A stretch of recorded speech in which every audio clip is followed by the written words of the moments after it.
Hey everyone, Vale here at Mobalytics, and today we're back with another top 12 solo carry champions video. Now before we get started, I'm going to try and mention mostly champions that are purely focused on solo carrying, so there may be more complete and better overall champions in this patch, but today we're focusing on those picks that can simply 1v9. A quick question for you guys before we get started is, what champion do you think is the most underrated solo carry champion in the game? My vote goes to Diana. That champ is absolutely nuts. She just seems to power farm and then walk out of the jungle and 1v5. It really surprises me that no one seems to play her more. Anyway, let's get straight to it, and in the number 12 spot we've got Akali.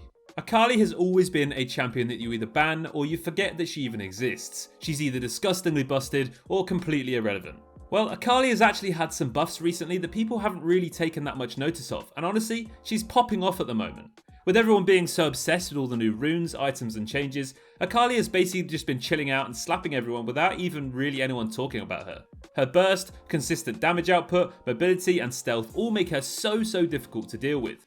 There is simply no way that anyone can tell me Akali cannot carry games on her own when she's ahead.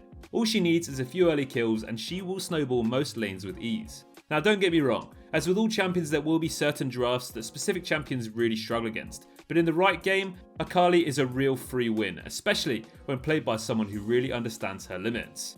Next up at number 11 we've got Jace, and he's being played a ton recently due to the success of Arcane, but also due to actually just how strong he's been.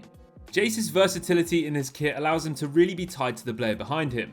Jace's kit is not too complicated really, despite it looking a little bit overwhelming, but it's actually quite difficult to learn how to carry with him. You really need to understand your limits and damage in both forms, and at several points in the game. That being said though, once you do understand all these things, it's actually ridiculous how hard this champion can carry. The damage you can deal from 100 miles away with your EQ combo, and the burst you can pull off from close range in your hammer form is actually bonkers. The great thing about Jace though, is that he almost always has an advantage in the early lane phase because of his ranged form. Even in those bad matchups, you should easily be able to survive and make it to that power spike. A couple of kills early game, a good teleport to a dragon fight, or even just arriving in the mid game with tons of farm, Jace is definitely someone who can put his teammates on his back and carry games on his own this season. Next up at number 10, we've got a champion from the support role, and it's the Lady of Light herself, Lux. Now Lux is absolutely monstrous at the moment. She brings an insane amount of range, burst and AoE damage to the table and can easily snowball games on her own and basically just consistently remove opponents from the rift throughout the game. Lux's ability to carry comes down to the player's ability to combo and land those skill shots time and time again. Her ultimate being on such a low cooldown basically means that Lux can genuinely use it on repeat to pick people off and send them back to the shopkeeper. Lux is among a few support champions who can solo carry by herself at the moment. The amount of damage this champion does with a few items is absolutely absurd. So if you fancy yourself to hit those skill shots often, pick up this champion and be rewarded instantly. In the number 9 spot, it's going to be Jinx.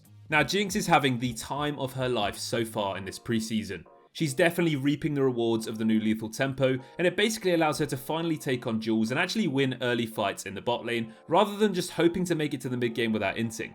Jinx's damage is honestly unreal with a few items, and she also has crazy build flexibility too.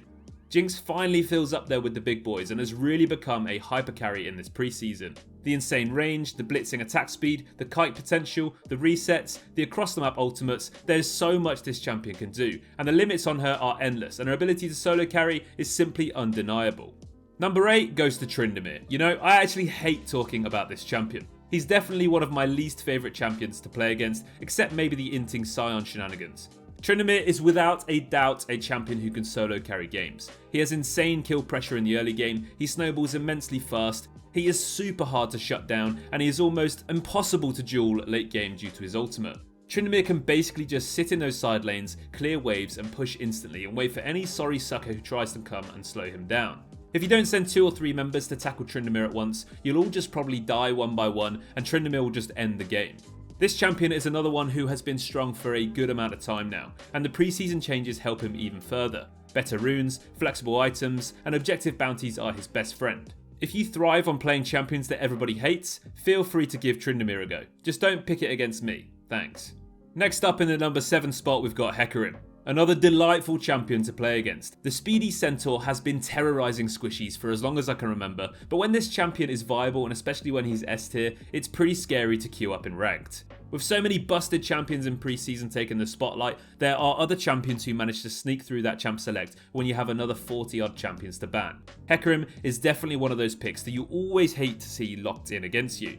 His ability to charge around the map at the speed of sound and burst you into oblivion are basically why he's so strong. His itemization and his runes are all popping off at the moment with Predator and Divine Sunder, and honestly he's so difficult to play against. His ultimate is also incredibly punishing and can easily send you waltzing back into his teammates to suffer a grim fate. Hecarim's ganks are pretty potent throughout all stages of the laning phase, and when this champion starts snowballing, the game feels infinitely harder. There is simply no argument as to whether this champion can solo carry, and that's why he takes this place on this list. In the number 6 position, we've actually got 2 champions in one position. I'll give you a clue, they're brothers. Yep, it's Yasuo and Yone. Both of these guys are absolutely disgusting to play against right now with the new lethal tempo.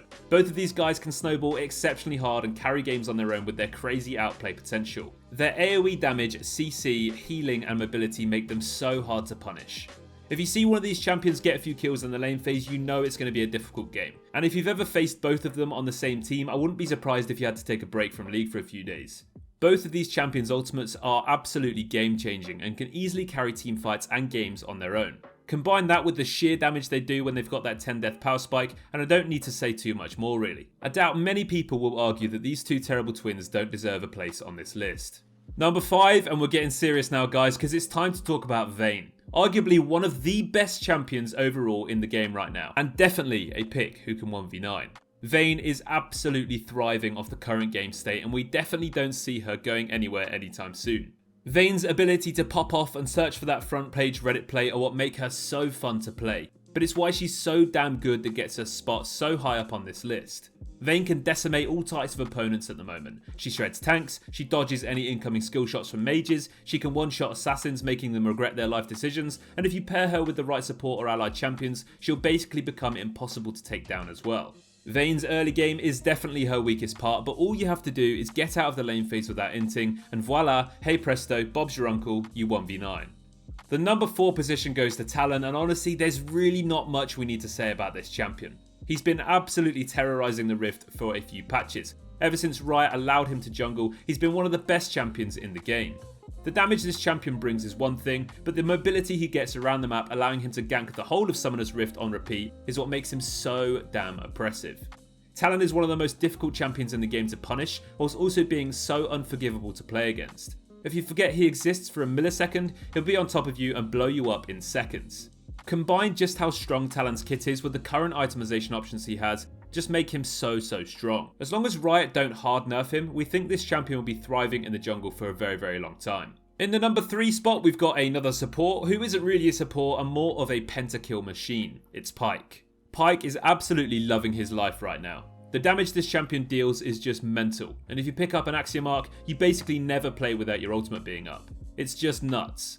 The item feels like it was almost made for this champion. More ults mean more resets, more ults is more kills, and more kills is more wins. Pyke is so difficult to play against. In lane he can play super aggressive from as early as level 2 with the flash E into Q play, and he can roam whenever he wants with his insane movement speed and mobility. If your AD carries inting, you can basically just run around the map instead and pick off whoever you want.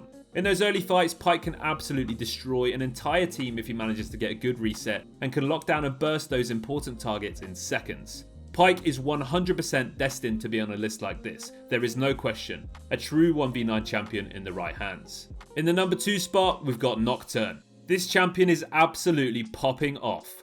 The new lethal tempo gives him an insane amount of dueling power and actually allows him to continue to fight after using his ultimate, rather than just killing one target and either dying or having to run away. This rune makes him feel so much stronger and has no doubt helped him restore his place on the Rift. Not only all of that though, but Axiom Arc actually gives Nocturne the ability to use his ultimate more often, and it's arguably one of the best ultimates in the game.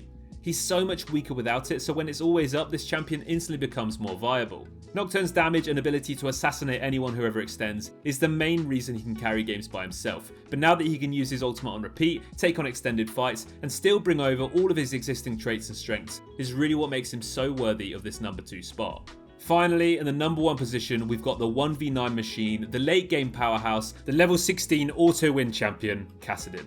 Now this champion will always be insane if he gets to that late game part of the game. Kassadin is the ultimate solo carry champion. Despite his weak laning phase, his vulnerability without his ultimate, and his ability to be camped early game, if you make it out of the lane phase without hard inting, you will be destined to carry. Kassadin's late game damage, mobility, and overall carry potential are simply the best in the game right now. Kassadin now has an abundance of items to go for that make him just that much stronger. Crown of the Shatter Queen makes him super hard to deal with and actually helps him stay alive so much longer now in those earlier stages of the game where he just wants to scale up. Late game, this item will keep him protected whilst he dives into backlines and starts chasing pentakills. Seraph's Embrace now heals you when you spend mana, which is absolutely crazy when combined with Kassadin's ultimate, or if you want to, you can even go for a Fimbulwinter and become unkillable instead. Late game, Kassadin combines both an incredible amount of damage with an unreal amount of mobility and survivability. He is equally both impossible to take down whilst also dealing the highest amount of consistent burst damage in the entire game. This champion is the solo carry master and will stay there as long as no changes or nerfs come along to him before the Season 12 starts.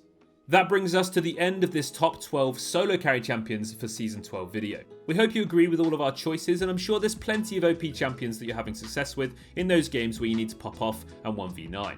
Feel free to hit that subscribe button if you enjoyed this video, and we're going to keep on making these videos for you as long as you enjoy them. I've been your host Vale, and as always, take care.